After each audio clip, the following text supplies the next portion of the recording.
Hey,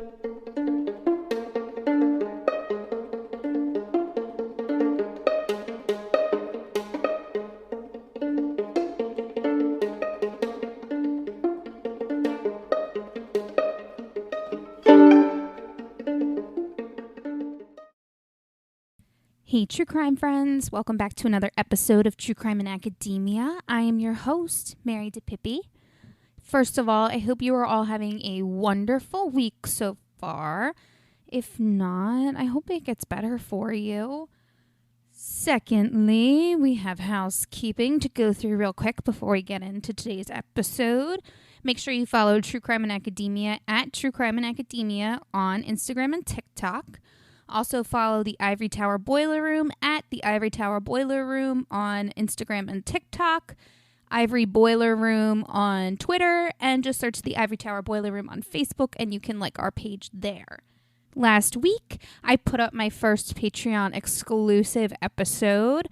That episode, I covered the case of John Bonet. So if you are interested in seeing that, then you need to go over to patreon.com/Ivory Tower Boiler Room and become a patron so you can see that episode. And I will be uploading an additional bonus episode each month.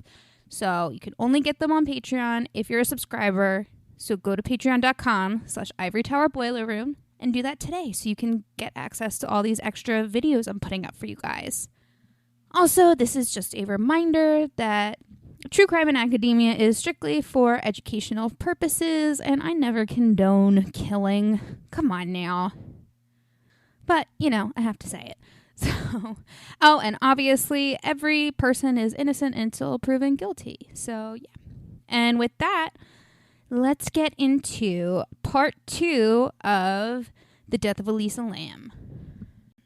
So aside from looking at the hotel security camera footage, which the hotel had cameras in the lobby, elevators, and most of the common areas, but there were no cameras in the hallway of the floor that the footage was taken from. The police had also searched her room, but when they got there, all of her stuff had been removed by the hotel. Now, I was freaked out about this too. However, apparently this is normal hotel policy because the day that she was reported missing was also the day that she was supposed to check out of the hotel. And the hotel had already had the authority to go in and remove her belongings since she wasn't in the room. Police spoke with the people who cleaned out her room and they stated that the room was in disarray, but not in a way that suggested that anyone had gone through her things. So, they didn't suspect that it was a robbery or anything like that. Instead, they said it just looked like it just looked messy. And that the person who was staying there was just a slob. Now, to me, it's already frustrating to think that her room was not kept in the condition when she had disappeared because who knows what kind of evidence could have been left behind. Or at least the police could have better assessed her state of mind by seeing her room. But this claim that there wasn't a break-in is substantiated. Her wallet, her laptop, her clothes, her passport, and all of her medications were collected from her room and found. And as we talked about last week, the area of the hotel and the client that it attracts is not the best. So if someone had broken into her room, those things would not be there. Police also discovered that this was not the original room Elisa was staying in. Now, if you remember from last week, I said that she was actually put into a female bunk with a couple other women. Now, Elisa's room was changed the day before she was scheduled to check out because the women she shared a room with complained about Elisa. They said that she had posted notes on their bunks and their belongings saying, "Get out or go home." They also reported that she would refuse to open the door to her bunkmates and would often keep the door to their shared room locked. Elisa also had an outburst in the lobby. She exclaimed to really no one in particular, "I'm crazy, but so is LA." And at this point, the hotel really didn't find anything necessary to do about this outburst or her situation, which in some ways I can kind of understand. Because, I mean, it didn't seem like anyone at the hotel was bothered by this outburst. And I mean, if you remember, like, going to the mall or, you know, wherever as a kid with your friends, like, I remember we would yell out random absurdities you know, and no one was calling to say that we were having a mental health crisis or anything like that. So, you know, from that, they really couldn't say for sure that something was wrong with her. Plus, like I said, the type of clientele that they've been attracting, this is kind of on par for their brand, if you will. Now, police had also learned that Elisa had gone to see the taping of a show while she was here, or while she was in Los Angeles. And while she was at the show, which I don't know the name of the show that she went and saw, but it was reported that Elisa was acting strangely during the taping, and she wrote a letter to the director that she had asked to be delivered or to deliver herself. Because of this, security escorted her off of the property because at that point, she was suspected to be a risk. Which again, I can kind of understand. I don't have a definitive explanation of what they thought was strange about her behavior, but clearly you can see at this point there's something going on with her, and they assessed her as a threat because of this. With no evidence from her belongings in her room or, you know, just the room itself, police really had no leads. They interviewed guests and people who had seen her during her stay, like the staff members and employees and such like that. And one of the staff members actually reported having seen her the day of her disappearance because she had entered an employee-only area and was asked to leave. The staff member that she spoke with said that he watched her go to the elevators after she was like, oh, okay. You know, like it wasn't a huge ordeal. He told her she had to go and she was just like, okay. And he watches her go to the elevators. This was the last time that anyone had actually seen her. Police decided to execute a full search of the hotel, which was tricky considering that some of the guests were tenants, meaning that searching those rooms or getting access to them would require permission from the tenants. Because again, if they live there, that's kind of like their apartment, and they only have a search warrant really for the whole hotel, and those rooms were kind of excluded from, you know, as being as part of the hotel. Search dogs were called in, and they took police to one of the windows on the 14th floor, which led to a fire escape. The fire escape led all the way up to the roof, which was a restricted area for the hotel. But when police searched the roof, the dogs kind of lost the scent, which I can kind of see because obviously they're high up. There's a lot of wind blowing. You know, I just feel like the scent would be more easily lost in that setting, maybe. 6 days after her disappearance, Lieutenant Teague held a press conference to appeal to the public for help. Elisa's family was flown in, and although they did not make a statement during the press conference, their presence was still there and kind of as a way to even appeal to the public more so. Now, along with her family, police were becoming concerned that Elisa was kidnapped and held against her will, or sadly even killed. Because obviously, as we know, as more time passes in a missing persons case, the chances of finding them alive become slimmer. It was also around this time that the famous elevator footage was released that we talked about last week. Now, this led many people and web sleuths to really look into her case. It was famously noted that the time code was illegible and that the video appears to have been slowed down. Because if you remember last week, we talked about how when the elevator door closes or when it starts to close at the end of the video, you can see like it's already out like a good 6 inches at that point. Now, I've heard some explanations as to why it could have been tampered with. And one of the reasons was that they didn't want to give the exact time that she was in the elevator. For whatever reason, I guess they wanted to keep that part close to the chest, maybe. And possibly it could have been slowed down to, help people identify her. Because if she's moving too quickly in the frames, then there's more of a chance that people might misread who she is. So by slowing it down, it kind of gives people a better idea as to who she was. But either way, though, the police kind of claim that the video was not tampered with. But I don't know. I don't really believe that. During her stay, and I'm not exactly sure when, but Elisa blogged about getting unwanted attention from guys who would hit on her and follow her, and she addressed them as like creepers. Which, though, to some extent, I feel like that could be normal for a lone female traveler. Like, I feel like this is something that could, really happen to anyone at any time in any place. Like, it's not exclusive to LA, where Elisa was. However, though, because of the area that she was staying in, police became more concerned about, like I said, about what had happened to her because of that. Now, 13 days after the press conference, a couple named Mike and Sabrina Bogg were guests at the Cecil Hotel. And they had come to America from England, and they wanted, to really see the sights of LA, and were really excited about it. And on one of the days they went out, they saw a missing person sign for Elisa. And even though that kind of disturbed them a little bit, it didn't dissuade them from staying at the hotel, at the Cecil Hotel, and they spent the day out in downtown LA.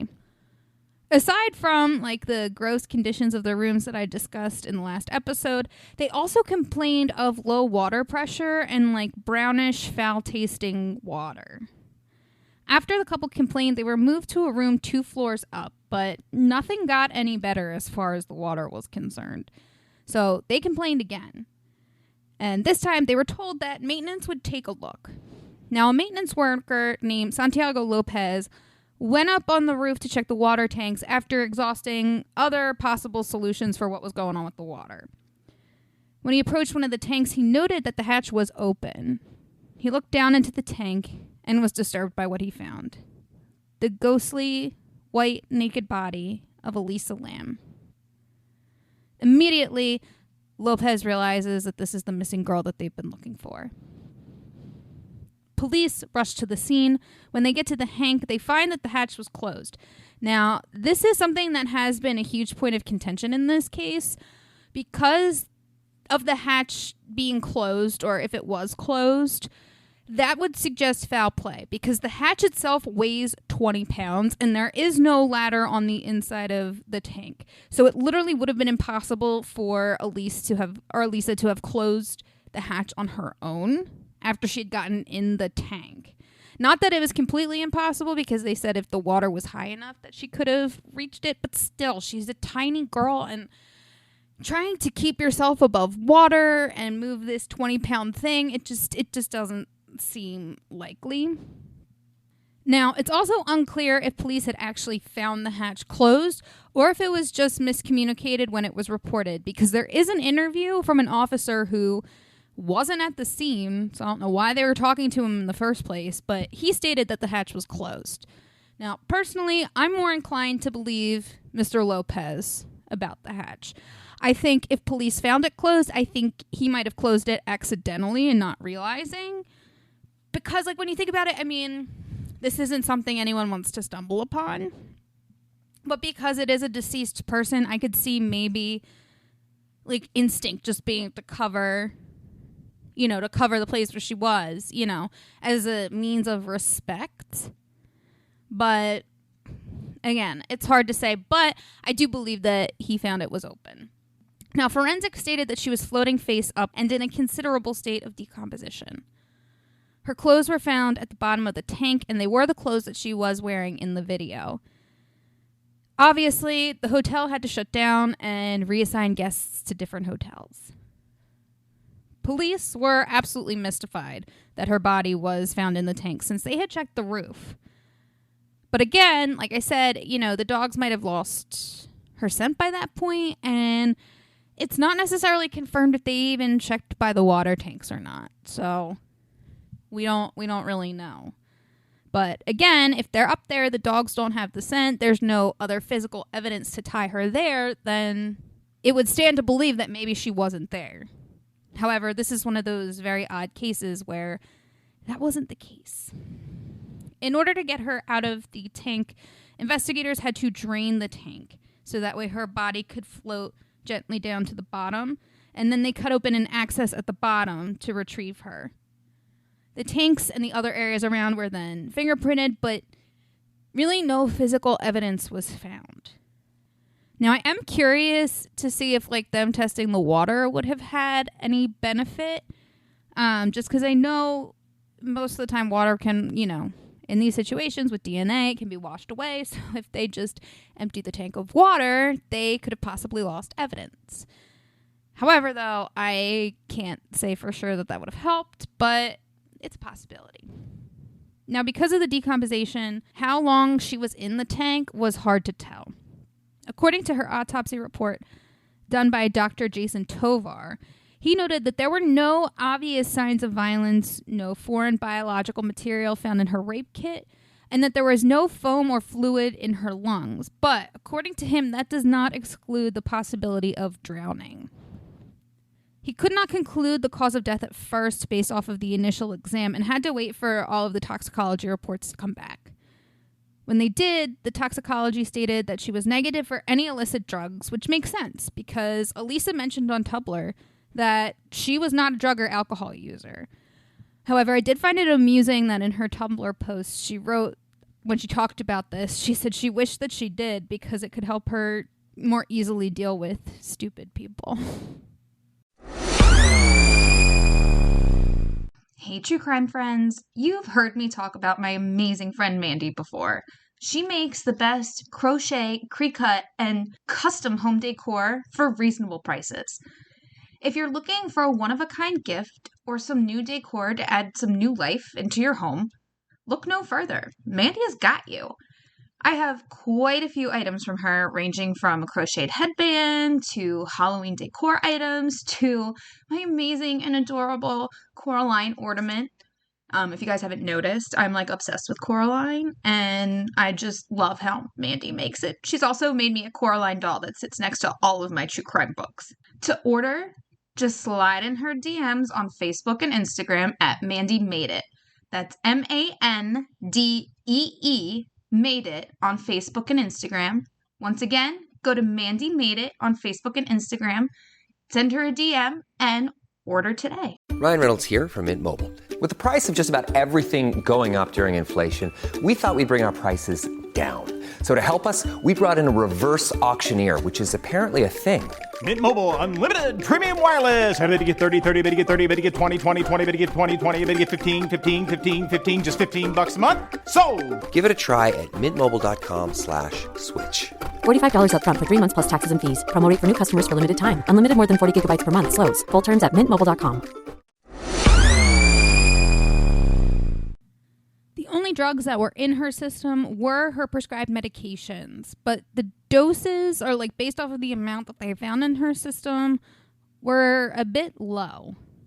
And the pill bottles revealed that she had more pills in the bottles than what should have been in there, suggesting that she was undertaking her medications or just, not taking them. Now, it is odd to find a drowning victim face up, but Dr. Tovar believes that the fluctuating water levels could have caused her body to flip to face up. On June 21st, 2013, Elisa Lam's death was officially ruled as an accidental drowning, and that her bipolar disorder was a contributing factor. These findings left many people, especially the web sleuths, with more questions than answers. In the days and weeks following the discovery of Elisa's body, many people checked in the hotel to investigate and to just, see the hotel. Security presence in the hotel obviously intensified because of this. People wanted to find out what was going on and what was up with the elevator doors. It was determined that she might have pressed the door hold button. Because of the row of buttons that she had pressed, that was the last one that she would have pressed. And it was discovered that when you do press this door hold button, the elevator door stays open for 2 minutes. So people weren't sure if she knew this or if she knew that she hit the button, but that was basically how people could figure out why this elevator door was staying open for so long. Because that was one of the weird things about this video. Like, why isn't the door closing? Why is it never closing? It's consistently open. It doesn't make sense. That's why. They were also able to conclude that she was on the 14th floor elevator because that was in the line of buttons that she presses. And when she presses it, like you would with any elevator, when you're on that floor, it lights up, but then the second you take your finger off the button, the light goes off. And that's what happened in this case. So they were able to figure out that it was the 14th floor. And at the end of that hallway where she makes the left, that is where the fire escape is that leads to the roof. However, though, that is not the only way you can get to the roof when you go that way. She could have also gone to a stairwell that leads to the roof. Now, supposedly, you need a key and the door is alarmed. Now, many people have gone up there and pushed against this door and reported that they didn't hear anything go off or that no one came up to them. Supposedly, this alarm is heard and triggered by the front desk. But from the footage that some of the web sleuths have shared, it's pretty obvious that a lot of people go up to the roof because obviously they were able to get up there via this stairwell. And when you look at like some of the shots from them sharing, there's like pizza boxes and beer bottles, and it was obvious that this was a frequent hangout for many of the tenants. Because of the lack of answers, web sleuths were desperately trying to solve her case, and they analyzed everything. But they handled this job less than ethically. This led to the false accusation of a death metal musician called Morbid, aka Pablo Reguera. He had stayed at the hotel a year before Elisa had stayed there. And he has many videos of violence in his music videos. So because of this, they start looking into all of his videos that he had posted to try and find connections. In one video, he talks about a woman dying in water. Now, once the sleuths named him as Elisa's killer, Pablo got an onslaught of messages and threats. He had never even seen her or even heard of her before these messages, and this prompted him to make a video professing his innocence. But because he was terrified of all the threats that he was getting, he wore a mask and disguised his voice. The police in Mexico did come to his house and question him, but he was never charged. It's also important to note that when Elisa died, Pablo was in Mexico and had been. His passport stamps and the contracts that he had had with record labels, saying that he needed to be at the studio during these days, support this. And since then, obviously, his innocence was proven. No one apologized. Because, of course, why would they apologize? You send threats and messages to this guy and completely upend his life for a speculation, and, of course, no one apologizes, which is gross. But because of this experience, he feels like he has lost his freedom of expression and has not written music since and does not want to. Sadly, it also led to him attempting suicide.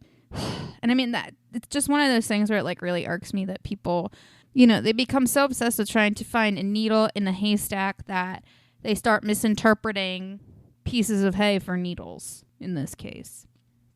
Another theory that swirled around during this time was that Elisa was a government spy. There had been a TB outbreak or tuberculosis outbreak in the days after her body was found. Now, what is strange is that the name of the test, like how you test for TB, the test is called a Lam Elisa, which is literally her first and last name reversed and just saying Eliza instead of Elisa, but it's spelled the same way, which is very weird. And basically why a lot of people started to believe that this was a government conspiracy. It also didn't help that the college she went to, the University of British Columbia, had a tuberculosis research unit. Some people also compared Elisa's case to this movie called Dark Water, and I do see the similarities, but I feel like they're a coincidence considering the movie came out before her death.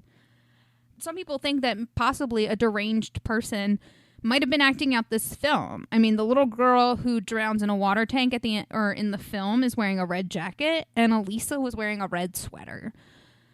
So, possible, but I really think it's coincidence, but it's still creepy, right? Now, despite all of these different theories, I really do think that the coroner's report states the truth. Despite the fact that some people point out that there was an error made on the report, and it is there. I mean, it's been shown on the report. The cause of death was changed from undetermined to accidental drowning. Some people put a lot of weight behind that. and think that maybe her death was some sort of cover-up, but I really just think it was due to human error. You know, when you heard him talk, and I mean, I'm not saying he's like the best coroner out there, you know, but listening to him and, you know, his initial findings and then needing the toxicology reports and things like that, like I could see how maybe he hit the wrong or pressed or wrote the wrong check mark, you know. Now, Elisa's sister had spoken with investigators and told them about Elisa's bipolar disorder and history of not taking her medications. Often, this caused her to have a mental breakdown. She said that her sister Elisa would often have delusions, and on one occasion, she had to be hospitalized. Now, Elisa had bipolar 1 disorder, which is the more severe of the two bipolar disorders, and delusions often occur with this. And I feel like that is something that people don't often associate with bipolar disorder, which I think is why a lot of people find Dr. Tovar's findings to be not correct. But I think it's really just I think it's just from a misunderstanding of what bipolar 1 disorder really is and what symptoms all entail. Now, Dr. Joy Ho, who reviewed the elevator tapes, says that Elisa's behavior is consistent with someone having a psychotic episode, aka hallucinations, delusions, and paranoia. And her sister confirmed this as being consistent with what her sister was experiencing. She said that sometimes her sister would believe that like someone was like coming after her, and that sometimes she would find her sister hiding under the bed. And Dr. Ho believes this as well. She believes that Elisa was in a state where she thought she needed to run and hide, that maybe, possibly, someone was hunting her. Now, Elisa's Tumblr does shed some light on this. She admitted to Tumblr that obviously that not only she had bipolar 1 disorder, but that she was taking 4 different types of medication, including an antidepressant and a mood stabilizer. She said often that she felt alone in her mental health struggles and overall just wanted to be normal. Despite, though, what you think happened to Elisa, Elisa was a very introspective and bright human being and an excellent writer. And I think it's really sad that we lost her voice in the world. I mean, so many people have looked at her Tumblr and really felt like they knew her and could really find relief because of how open and honest she was about her situation. I think she really opened up a place for people to have hope and, you know, felt that they weren't alone. Now, her records have been requested via public records, but as far as I know, no one has been able to see it, which, again, people think that, you know, maybe the LAPD, the coroner, and the hotel are all trying to cover it up. Who knows, though? On September of 2013, Elisa's parents actually sued the Cecil Hotel for wrongful death. Their attorneys brought up that the roof was a risky place and that the hotel should have had better security measures to keep guests off the roof. However, there are no regulations about the locks on the water tanks at the time, which it is now. And they also argued that the hotel should have been responsible for Elisa and gotten her help when her strange behavior was noticed. However, the judge ruled in favor of the hotel. The Cecil Hotel was sold again in 2017 to some sort of group in New York. Half of the building is supposed to become low-income housing, and the other half is supposed to become a luxurious hotel. Now, apparently, a waiting pool and a bar are planned to be added to the roof. I have looked into this, but I haven't seen any progress on these updates. But that is really all I have for you today. I know some of you are probably going to be like, but wait a minute, you didn't talk about the supernatural element. Mostly because, well, there's no proof in the supernatural elements that could have been. A lot of people think that the elevator video alluded to some sort of supernatural being. However, like I said, I'm inclined to believe what Dr. Ho had to say about Elisa maybe not being in the best mental state of mind when this occurred.